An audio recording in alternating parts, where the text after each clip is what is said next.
Robust news में आपका स्वागत है। हम आज आपको बताएंगे फ़िलिस्तीन के हालात के बारे में।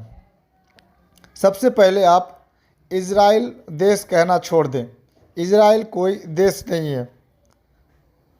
आज से 75 साल पहले, अप्रॉक्सीमेटली 75 ईयर्स एगो, 75 साल पहले, जब यहूदी लोगों में 17 जातियां हैं, जिनमें से एक है यहूनी, तो इन जातियों के लोगों को, जिनमें 6 बिलियन के करीब लोगों को हिटलर ने गैस चैम्बर में डालकर सड़ा दिया और मुट्ठी भर लोगों को हिटलर ने कहा कि देखो, हम यहूदियों के दिलों में रहम है, इसलिए मैं तुम्हें छोड़ देता हूँ।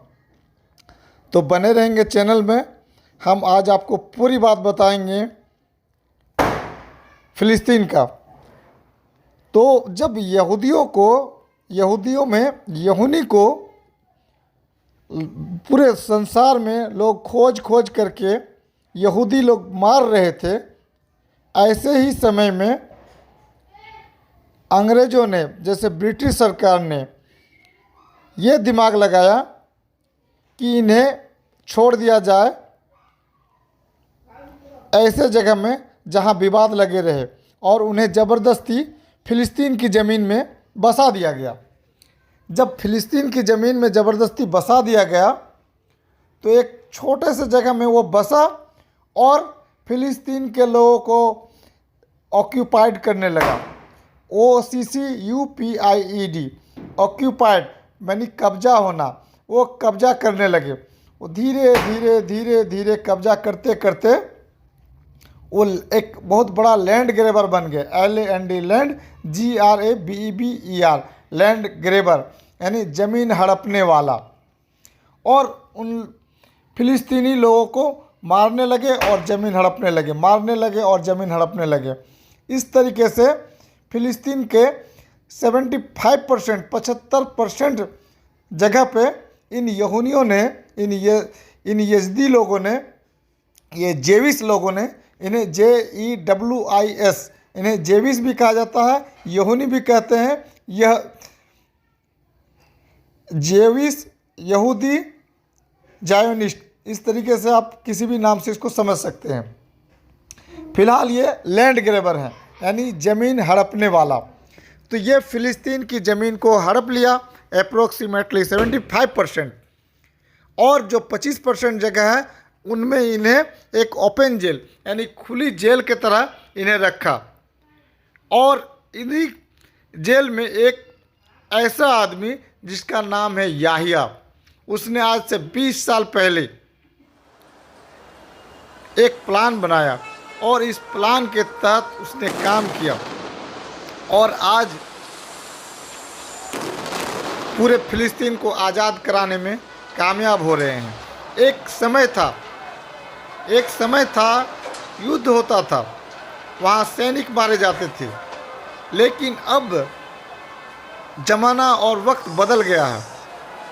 अब जिसको पूरी दुनिया, जो कि इज़राइल से डरते थे, आज उन्हीं के जेल में रहने वाले एक कैदी ने अपने प्लानिंग से धूल चटा दिया और वक्त बदल गया है। अब एक वक्त था जबकि लोग युद्ध में मारे जाते थे, लेकिन इसने ये चालाकी किया कि 5000 से ज़्यादा इन इजरायली फौजियों को छुपा दिया, इन्हें अपने कैद में रख लिया और अब इन्हें छोड़ना पड़ रहा है। तो ये छोड़ रहा है इस बाबत, इस तर्ज पर कि भाई मेरा जितना नुकसान हुआ वो नुकसान दो और नुकसान की भरपाई करो और अपना बंदा वापस लो। आप ऐसे इस बात को आप समझ सकते हैं कि 1947 में हिंदुस्तान के लोगों ने आज़ादी की लड़ाई लड़ी, अंग्रेज़ों को खूब धुलाई किया, तो अंग्रेज़ लोग इस देश से छोड़ के भाग गया।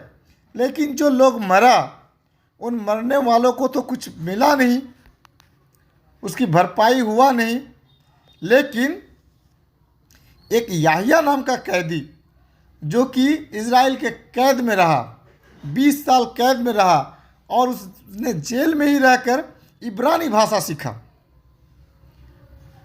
एक्चुअल में, वास्तव में, हकीकत में जो यज़दी लोग हैं, ये लोग हिब्रू भाषा बोलते हैं और इब्रानी भाषा बोलते हैं, लेकिन ये जेल में रह के उन इब्रानी भाषा को सीखा और फिर इसने प्लान बनाया, और प्लान के तहत उसने अपने आइडिया के तहत ज़मीन के अंदर सुरंग बनाया, क्योंकि उन्हें पता था कि हमारे पास हवाई जहाज़ से लड़ने के लिए, बमबारी से बचने के लिए यही काम में आएगा। और इसने इस ज़बरदस्त प्लानिंग की, और इस प्लानिंग के तहत फ़िलिस्तीन को और गाज़ा स्ट्रिप को या पूरे फ़िलिस्तीन को आज़ाद कराने का ठाना, और इसने 7 अक्टूबर को इस मुहिम को छेड़ा। ये आप लोग जो न्यूज़ देखते हैं, न्यूज़ को देखने से पहले उसकी ऑथेंटिसिटी भी चेक किया कीजिए, क्या न्यूज़ देने वाला सही न्यूज़ देता है। आप लोग अक्सर न्यूज़ में ये सुनते होंगे, इज़राइल के सिर्फ 4 फौजी मारे गए, 2 कमांडर मरे, 1 कमांडर मरे, और गाज़ा के 15,000 के आसपास लोग मारे गए। तो आप खुद सोचिए, आपके ऊपर ही मैं छोड़ देता हूँ, कमेंट पे आप अपनी बात रख सकते हैं। आप ही बताइए कि एक टैंक में कम से कम 2 से 4 फौजी रहते होंगे ज़रूर से। अगर 10 टैंकों को डेली अगर वो उड़ा रहे हैं, तो आप कैलकुलेट करके देखिए, अगर 4 के हिसाब से देखेंगे तो 40 मरेगा, 2 के हिसाब से देखिए तो 10 मरेगा, अगर एक टैंक में 1 हो तो कम से कम 10 मरेगा, तो सिर्फ 2 किस हिसाब से मर रहा है।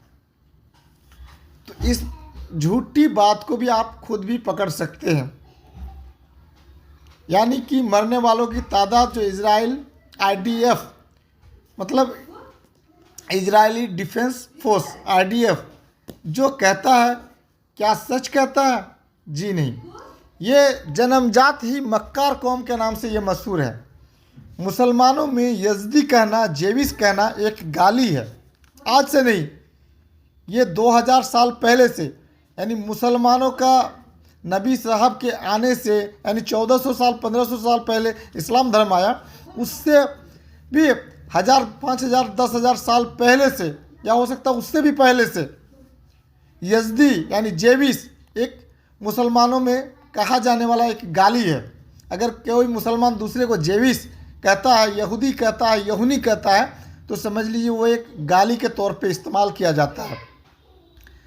तो 70-75 साल में इन यहूदियों ने, इन जेविस ने वहाँ के लोगों को मारता गया और बहुत मारा। और जो बच्चे अनाथ हो गए, जिसका माँ बाप न रहा, अनाथालय में रहे, ऑर्फन होम में रहे, अनाथालय में रहे, वो उनका एक ग्रुप बन गया, और वो काफ़ी सारा ग्रुप बन गया, और इसने फिर देश को आज़ाद कराने का सोचा, और अब वो आज़ादी की लड़ाई लड़ रहे हैं। तो हमास क्या है? एक ऑर्फन, एक अनाथ का ग्रुप है जो अपने देश की आज़ादी के लिए लड़ रहे हैं। जो अपने देश के आज़ादी के लिए लड़ता है वो वहाँ के फ्रीडम फाइटर कहलाते हैं, क्रांतिकारी कहलाते हैं। और अंग्रेज़ों के बात करें या यहूनियों के तर्ज पे अगर बात करें तो उसके लिए वो टेररिस्ट हैं, इसलिए क्योंकि वो लैंड ग्रैबर है, वो ज़मीन हड़पने वाला है। वो ज़मीन हड़पने के लिए इतने आतुर हैं, ये ज़मीन हड़पने के लिए इतने आतुर हैं कि उन्हें बच्चे, बूढ़े, जवान इससे कोई मतलब नहीं है।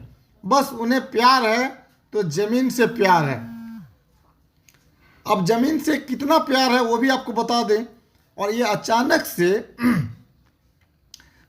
ये अचानक से इन यहूदियों को इतना मर्डर क्यों करना पड़ रहा है। आपको एक बात बताते चले कि जापान, हिरोशिमा और नागासाकी यानी जापान पे जितना बम गिराया गया था उससे डबल बारूद का इस्तेमाल ये 46 दिनों के अंदर गाजा पर हो चुका है और अभी भी कंटिन्यू बम गिराया जा रहा है। इसके पीछे का कारण है कि अमेरिका अपना हथियार जो बेचता है और उसका सबसे लेटेस्ट जो हथियार है F-35 जो फाइटर जेट है, उनको किसी देश ने, मैं नाम नहीं बताऊंगा, उनको किसी देश ने हाईजैक कर लिया या उसके पथभ्रष्ट कर दिया, उसका रडार से कनेक्शन डिस्कनेक्ट कर दिया। तो $1 करोड़ का 1,000 करोड़ डॉलर का F-35 को इस तरह से रास्ते से भटका दिया गया। तो टेक्नोलॉजी काफ़ी हाई हो चुका है। ऐसे में OIC Organisation of Islamic State जो है, OIC जो आजकल होम्योपैथिक बयान देते हैं गाजा की लड़ाई पर, होम्योपैथिक बयान देते हैं और अपना हिफाजती में पड़े रहते हैं, छुप कर पड़े रहते हैं। तो ये मटन बिरयानी और चिकन बिरयानी खाने में व्यस्त हैं। ये 58 देश इसी अमेरिका से ही हथियार खरीदते हैं। लेकिन F-35 जो कि आज से ठीक 70-80 दिन पहले रडार से भटक गया था, उस टाइम से ही बेचारे बाइडेन साहब के सिर में दर्द हो गया कि आखिर हमारा F-35 को अगर किसी ने रडार से भटका दिया है तब हमारा हथियार तो अब बिकेगा नहीं। हथियार अब किसका बिकेगा? तो एक मोटा सा पेट वाला किम जोंग, उनको नाम जानते होंगे। अब जो ये बिरयानी खाने वाले 58 मुस्लिम देश हैं, अब वो उसके करीब जा रहे हैं। और दूसरा जा रहे हैं चाइनीज, चीन के तरफ। शी जिनपिंग, आपको याद दिला दें, जो मोदी साहब के साथ झूला झूले थे। तो एक तो चीन की तरफ जा रहा है, दूसरा वो मोटा भाई जो है मुसलमानों का बड़ा हमदर्द बने बैठे हैं, वो उनका नाम है, सॉरी मैं फिर आगे बता दूंगा। नेक्स्ट जो है एक और देश है, वो है रशिया। तो रशिया चूँकि वो भी 20 साल तक मुसलमानों का खून पिया था अफ़गानिस्तान में, और उसे समझ में आ गया, और जब समझ में आ गया तो अब वो मुसलमान का हिमायती बन बैठा है। और आज के डेट में चाहे वो फ़िलिस्तीन हो या गाजा हो, जो भी कह लीजिए, या इजिप्ट हो या सऊदीया हो, उन्हें हथियार देता है और बेचता है। तो ये 3 देश एक तरफ हो गए हैं, एक फ़िलिस्तीन, एक चाइना, दूसरा रूस, और तीसरा आपको तो बताया नॉर्थ कोरिया। ये 3 जो देश हैं, ये मुसलमानों के पास आज के डेट में, मुसलमान देशों के पास आज के डेट में हथियार बेच रहा है। एक तो वो हो गया। दूसरा अमेरिका का ये सड़ेला हथियार और इजराइल का जो हथियार है, वो आप 7 अक्टूबर को देख ही चुके हैं कि उसका सेंसर कितना काम कर रहा है, उसका आयरन ड्रोन कितना काम कर रहा है। ये सब से ज़्यादा लेटेस्ट मार्केट में हथियार आ गया है। आपको बताते चले, कुछ दिन पहले अमेरिका सऊदीया को दिखाता था कि भाई बगल में तुम्हारा ये मित्र है, दुश्मन देश है सिया का डर दिखाकर सऊदीया को अपना सड़ेला हथियार बेचा करते थे। कौन? अमेरिका। और इस तरह से अमेरिका काफ़ी पैसा कमाता था। लेकिन अब सऊदीया भी उसके फौजियों को, अमेरिकन फौजियों को भगा रहा है, चाइनीज़ फौजी या पाकिस्तानी फौजी ले रहा है, चाइनीज़ हथियार यूज कर रहा है और वो मोटा भाई का हथियार यूज कर रहा है और रूस का हथियार ले रहा है। अब इसे अपना ग्राहक कम नज़र आ रहा है। ये जो वर्ल्ड का चौधरी बना बैठा था अमेरिका, इसका हथियार कोई खरीदना नहीं चाह रहा और इसी खींच की वजह से सबसे पहले तो वो यूक्रेन में मदद के नाम पर वहाँ कुछ कुछ हथियार फ्री में दिया और वहाँ लड़ाई चालू हुआ रूस में। और फिर यूक्रेन का जो राष्ट्रपति है वो एक्चुअल में कॉमेडियन था, वो एक कॉमेडियन था और उसे, चूँकि वो इजरायली है, यहूदी है, जायोनिस्ट है, इसलिए उसे ज़बरदस्ती वहाँ पर यूक्रेन का राष्ट्रपति बना दिया गया और फिर उसे युद्ध में लगाया। पहले 2-4 जहाज़ फ्री में हथियार दिया अमेरिका ने, उसके बाद उसे अपना सड़ेला हथियार बेचने के लिए और कस्टमर चाहिए था। फिर इसे मिल गया, खुद ये इजराइल मिल गया और तो और जब यूक्रेन में लड़ाई हुआ तो गैस वगैरह का समस्या आ गया यूरोपियन देश में। और संजोग देखिए कि जिस गाजा के लिए लड़ाई हो रहा है, जहाँ की सारी बिल्डिंग को कब्रिस्तान में बदल दिया गया, उस ज़मीन के नीचे खरबों रुपया का, खरबों डॉलर का, बिलियन ट्रिलियन डॉलर का गैस भरा पड़ा है, गैस का भंडार पाया गया है। अब इस गैस के भंडार पर अपना कब्जा जमाने के लिए और अमेरिका अपना अपडेटेड हथियार को, यानी पिछले बैकडेटेड हथियार को बेचकर नया हथियार के लिए फिर उन्हें भी तो चाहिए पैसा और पुराना हथियार को भी तो बेचना है, ग्राहक चाहिए। तो ये गाजा की लड़ाई में चाहे वहाँ के सारे लोगों को मार देना पड़े, 22 लाख लोगों को कत्ल करना पड़े, फिर भी कुछ देश ऐसे हैं जो लोगों को मारने पर उन्हें ज़रा सा भी दुख नहीं होता। इसलिए दुख नहीं होता क्योंकि वहाँ जो गैस का भंडार है गाजा के अंदर, वेस्ट बैंक के अंदर, या ये समझ लीजिए फ़िलिस्तीन के अंदर, तो फ़िलिस्तीन की जनता से ज़रा सा भी किसी को मोह माया प्यार नहीं है। ये गोरे चमड़े वाले को, ये यज़दी यहूनी लोगों को, ये जेविस लोगों को, जायोनिस्ट लोगों को वहाँ के जनता से ज़रा सा भी प्यार नहीं है। बस वहाँ की ज़मीन और वहाँ के गैस से प्यार है, जिस वजह से ये 46 दिन से लड़ाई चल रहा है और हो सकता है आने वाला 20 साल तक लड़ाई चले, क्योंकि अमेरिका लिथियम पे कब्जा करने के लिए 20 साल तक अफ़गानिस्तान में लड़ाई लड़ा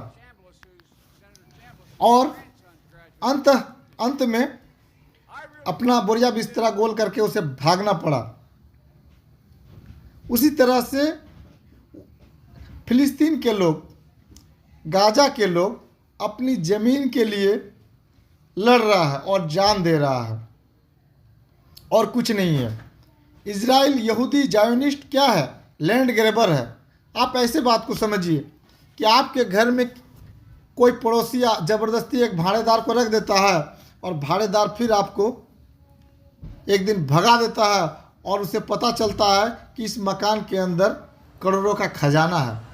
तो बस यही है कि गाजा के अंदर गैस पाया गया है और यूरोपियन लोगों को गैस का आवश्यकता है, क्योंकि अभी जाड़ा भी आने वाला है और ये खजाना को लूटने के लिए वहाँ के लोगों को मारा जा रहा है, काटा जा रहा है, कत्लेआम किया जा रहा है।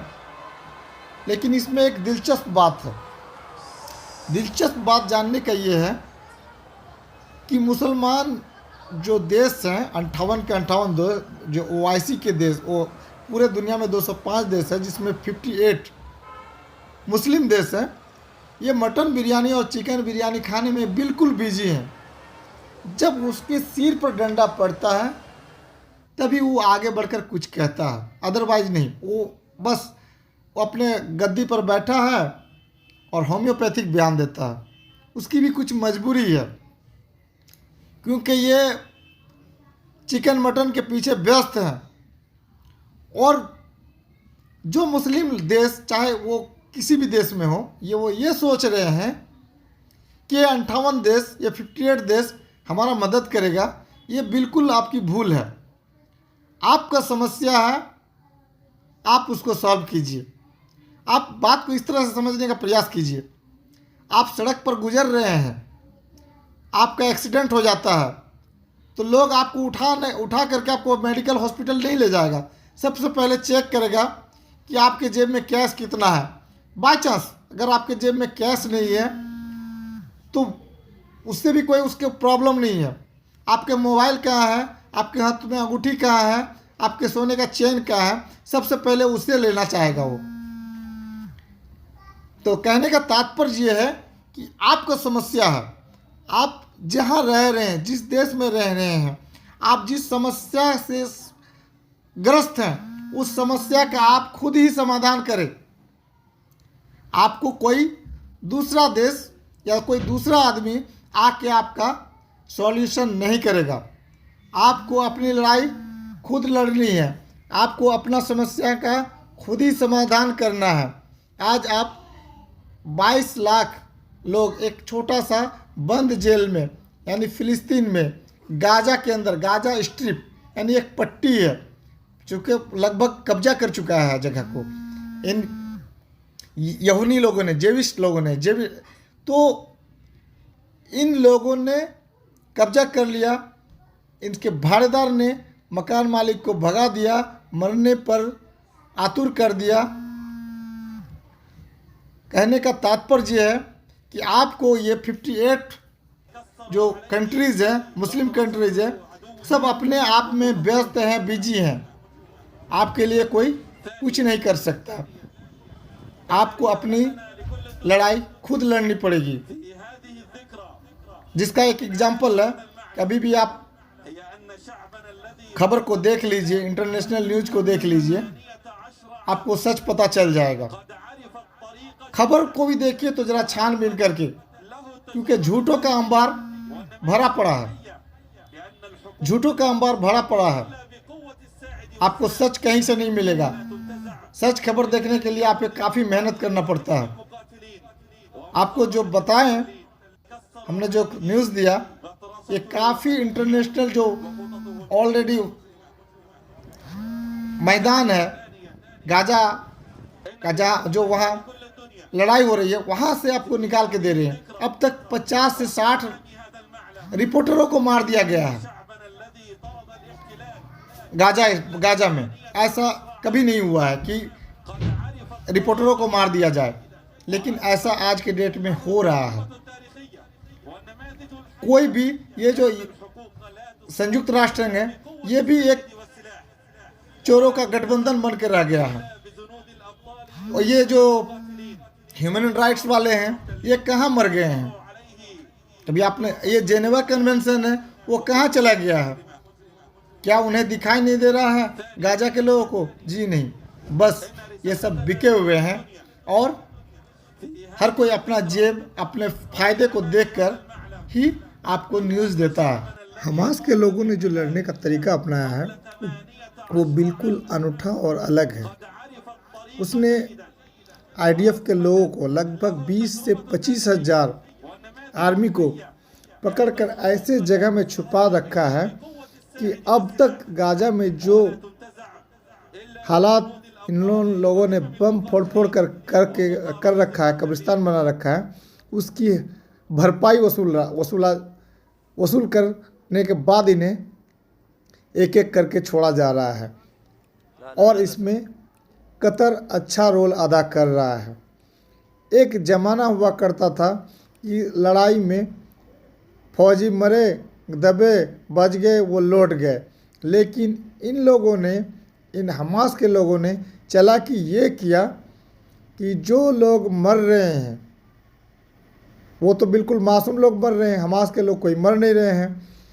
और जो वहाँ की जनता को आज़ादी चाहिए और आज़ादी के लिए उन्होंने कफन बांध रखा है, तो ये नेतन्याहू चूँकि बहुत दिन तक गद्दी के प्यारे हैं और ये हमास को इन्होंने ही पैसा देकर खड़ा किया था और आज हमास ही इसके गले का हड्डी बन बैठा है और 25,000 के आसपास IDF इजराइल डिफेंस फोर्स को गुप्त स्थान में पकड़ रखा है और उसके बदले में अब इतने जो बम फोड़े जा रहे हैं, आज 46-47 दिनों से लगातार जो बम गिर रहा है, इन बिल्डिंगों को जो बर्बाद किया जा रहा है, वहाँ के गैस को खजाने को लेने के लिए ये जो 2-4 देश इजराइल का सपोर्ट कर रहे हैं, उन्हें पैसा दे रहे हैं, चोरी का माल यानी ग्रेबर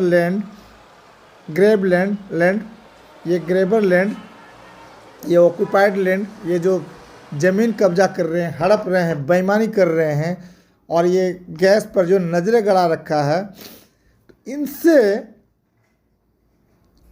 इनकी अपनी ज़मीन से इन गोरे को भगाने के लिए इन हमास वालों ने इन जिंदा फौजी को पकड़ रखा है और फिर अब बैठक हो रहा है। अब आप देखते रहिए कि इस बैठक में ये लोग कितने फौजी को छोड़ेगा और ये जंगबंदी कितने दिन चलेगी। ऐसा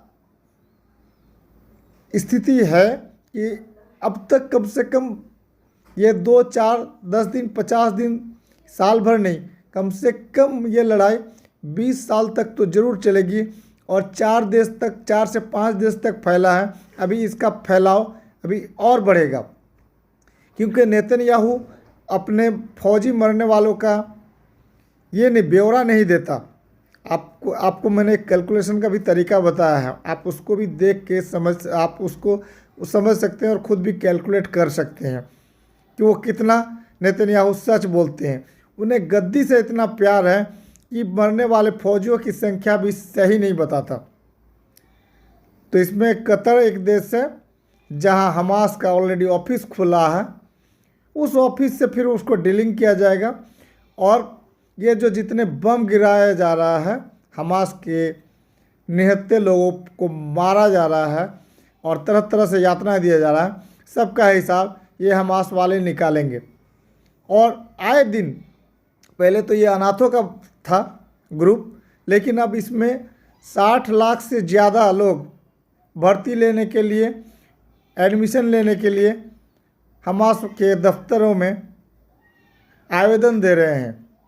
देखते रहिए आगे क्या क्या होता है। जैसे ही कोई नया खबर आता है हम आपको अपडेट करेंगे। चैनल को सब्सक्राइब कर लें और अगर आप इंडिया से बाहर से देख रहे हैं और हमारे चैनल को सपोर्ट करना चाहते हैं तो पेपल का अकाउंट दे रखे हैं, आप उस पर अपना राशि दान कर सकते हैं। और अगर आप इंडिया से देख रहे हैं तो भी आप उस पर अकाउंट का नंबर दिया है, आप उस पर हमें मदद कर सकते हैं।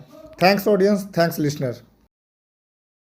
रोबस्ट न्यूज़ में आपका स्वागत है। बेंजामिन बीबी नेतन्याहू, हिब्रू में रोमानीकृत बिन्यामिन एन नेतन्याहू, उच्चारित होगा इसका आवाज़ बेंजामिन नेतन्याहू। अक्टूबर, उनका जो जन्म हुआ था अक्टूबर 21, 1949, एक इजरायली राजनेता हैं जो दिसंबर 2022 से इजराइल के प्रधानमंत्री के रूप में कार्यरत हैं। पहले 1996 से 1999 तक और फिर 2009 से 2021 तक पद पर रहे। वह लिकुड पार्टी के अध्यक्ष हैं। नेतन्याहू देश के इतिहास में लंबे समय तक रहने वाले हैं, जिन्होंने कुल 16 वर्षों से अधिक समय तक सेवा की है। वह इजराइल की स्वतंत्रता की घोषणा के बाद होने वाले प्रधानमंत्री भी थे।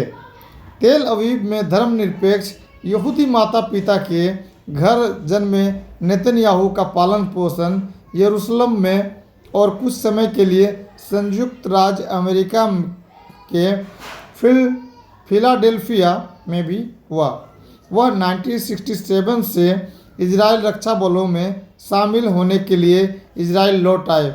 वह साइरेट मटकल विशेष बलों में एक टीम लीडर बन गए और सम्मानपूर्वक बर्खास्त होने से पहले कप्तान का पद हासिल करते हुए कई अभियानों में भाग लिया। मैसाचुसेट्स इंस्टीट्यूट ऑफ टेक्नोलॉजी से स्नातक होने के बाद नेतन्याहू बोस्टन कंसल्टिंग ग्रुप के लिए आर्थिक सलाहकार बन गए। वह 1978 में योनातन नेतन्याहू आतंकवाद विरोधी संस्थान की स्थापना के लिए वापस इजराइल चले गए। 1984 से 1988 तक नेतन्याहू संयुक्त राष्ट्र में इजराइल के अस्थायी प्रतिनिधि थे। 1993 में लिकुड के अध्यक्ष के रूप में चुने जाने और विपक्ष के नेता बनने के बाद नेतन्याहू प्रमुखता से उभरे। 1996 के चुनाव में नेतन्याहू ने सिमोन पेरेज को हराया और लोकप्रिय वोट द्वारा सीधे चुने गए। पहले इजरायली प्रधानमंत्री बन गए और अब तक के सबसे कम उम्र के प्रधानमंत्री बने। 1999 के चुनाव में यहूद ब्राक की वन इजराइल पार्टी द्वारा नेतन्याहू और लिकुड को भारी हार मिली और नेतन्याहू ने निजी क्षेत्र में प्रवेश करते हुए पूरी तरह से राजनीति से संन्यास लेने का फैसला किया। नेतन्याहू बाद में राजनीति में लौट आए और एरियल शेरोन के अधीन विदेश मंत्री और वित्त मंत्री के रूप में कार्य किया। बाद की स्थिति के दौरान उन्होंने इजरायली अर्थव्यवस्था में सुधारों की शुरुआत की, जिससे महत्वपूर्ण वृद्धि हुई। अंततः गाजा विघटन योजना के संबंध में असहमति पर इस्तीफा देने से पहले शेरोन द्वारा नई पार्टी कदीमा बनाने के लिए पद छोड़ने के बाद दिसंबर 2005 में नेतन्याहू लिकुड के नेतृत्व में लौट आए। वह 2006 से 2009 तक विपक्ष के नेता रहे। 2009 के चुनाव के बाद नेतन्याहू ने अन्य दक्षिणपंथी दलों के साथ गठबंधन सरकार बनाई और दूसरी बार प्रधानमंत्री के रूप में शपथ ली। उन्होंने 2013 और 2015 के चुनाव में लिकुड को जीत दिलाई। 2019 और 2020 में लगातार 3 चुनाव के बाद सरकार बनाने में विफल रहने के बाद राजनीतिक गतिरोध का दौर शुरू हुआ, जिसे नेतन्याहू और मध्यमार्गी ब्लू एंड व्हाइट गठबंधन के बेनी गैंट्स के बीच गठबंधन रोटेशन समझौते के बाद हल किया गया था।